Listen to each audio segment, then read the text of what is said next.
ನಮಸ್ಕಾರ ಸ್ನೇಹಿತರೆ. T20 world cup 2024ರ ಎರಡನೇ ಪಂದ್ಯದಲ್ಲಿ ಪಪುವಾ ನ್ಯೂಗಿನಿಯಾ ವಿರುದ್ಧ ವೆಸ್ಟ್ ಇಂಡೀಸ್ ತಂಡವು ಗೆಲುವು ದಾಖಲಿಸಿದೆ.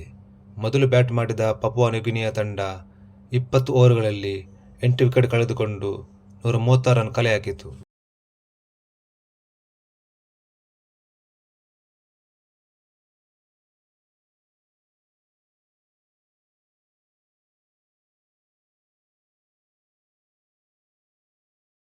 "137 ರನ್ನುಗಳ ಸಾಧಾರಣ ಮೊತ್ತವನ್ನು ಬೆನ್ನಟ್ಟಿದ ಆತಿಥೇಯ ವೆಸ್ಟ್ ಇಂಡೀಸ್ ತಂಡ ಗುರಿ ಮುಟ್ಟಲು ಪ್ರಯಾಸಪಟ್ಟಿತು ಮತ್ತು 19 ಓವರುಗಳಲ್ಲಿ 5 ವಿಕೆಟ್ ಕಳೆದುಕೊಂಡು ಗೆಲುವಿನ ನಗೆ ಬೀರಿತು.